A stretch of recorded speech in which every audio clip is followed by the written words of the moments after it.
Group 1 మెయిన్స్లోని 5 పేపర్లలోనూ దాదాపుగా 65% మార్కులు సాధించిన అభ్యర్థులు ఖచ్చితంగా ఇంటర్వ్యూకి వెళ్ళే అవకాశం ఎక్కువగా ఉంటుంది.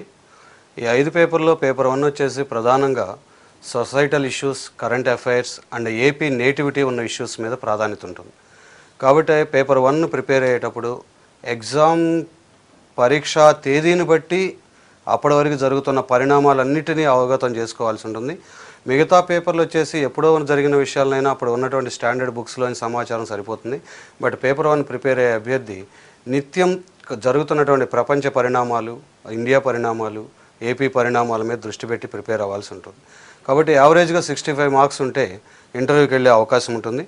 అలాగే ఈ గ్రూప్ 1 మెయిన్స్ ప్రిపేర్ అవుతున్నటువంటి అభ్యర్థులు ప్రధానంగా ఎంతసేపు అయినా చదువుతారు కానీ రాత అనే దానికి ఇంపార్టెన్స్ ఇవ్వరు, అంటే ప్రాక్టీస్ అనే దానికి పెద్దగా ఇంపార్టెన్స్ ఇవ్వటం లేదు. అందువల్ల అభ్యర్థులు ఎప్పటికప్పుడు ఒక చాప్టర్ చదివే కానీ దానిలో ఎలాంటి ప్రశ్నలు రావడానికి అవకాశం ఉన్నాయని అంచనా వేసుకోవటం, ఒకవేళ అంచనాను మీట్ అవ్వలేకపోతే సీనియర్ లెక్చరర్స్ని కానీ ఇప్పటికే పరీక్ష రాసిన అభ్యర్థులతో కానీ చర్చించి కొన్ని నమూనా ప్రశ్నలు తయారు చేసుకుని వాటిని టైం మేనేజ్మెంట్లో, అంటే 10 నిమిషాల, 15 నిమిషాల, 5 నిమిషాల అని ఒక టైం ఫిక్స్ చేసుకుని స్టాప్ వాచ్ని ఎదురుగా పెట్టుకుని కరెక్ట్గా ప్రిపేర్ అవ్వటం ద్వారా మంచి మార్కులు వచ్చే అవకాశం ఉంటుంది.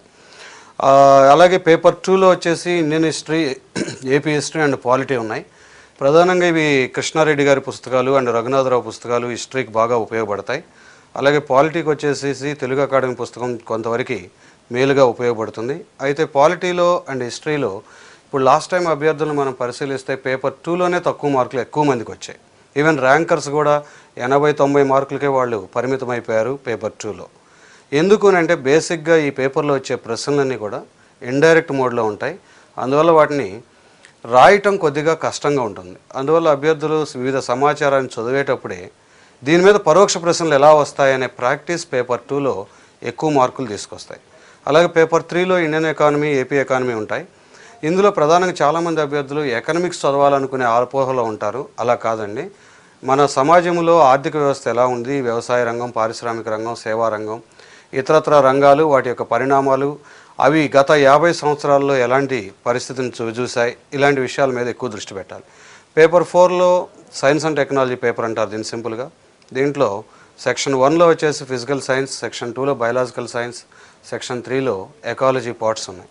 సో ఇందులో ఎక్కువగా గతంలో అడిగిన ప్రశ్నలు గమనిస్తే చాలా సింపుల్గా 3rd క్లాస్ నుంచి 9th క్లాస్ వరకు ఉన్నటువంటి సైన్స్ అండ్ టెక్నాలజీ ఓరియంటేషన్ ప్రశ్నలు ఎక్కువ ఉన్నాయి.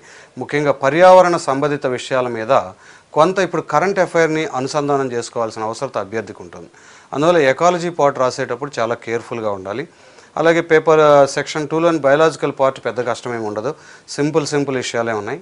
అందువల్ల ఆ పేపర్ తీసుకునేటప్పుడు ఆ జాగ్రత్తలు తీసుకోవాలి. ఇక డేటా పేపర్లో వచ్చేసి అర్థమెటిక్ పార్ట్ వచ్చేసి పాఠశాల స్థాయి మీద ఎక్కువ దృష్టి పెట్టాలి. స్టాటిస్టికల్ వచ్చేసి గ్రాడ్యుయేషన్ స్థాయి మీద. అలాగే మెంటల్ ఎబిలిటీ వచ్చేసి జనరల్గా ఇది ఐక్యూ బేస్డ్ క్వశ్చన్స్ ఎక్కువ కాబట్టి స్పీడ్గా చదవటము. అన్నింటి మించి పేపర్ 5లో బేసిక్గా అభ్యర్థి మంచి మార్కులు సాధించాలంటే ఎంత బాగా ప్రాక్టీస్ చేశాడు అన్నది కీలక అంశంగా గుర్తించాలి.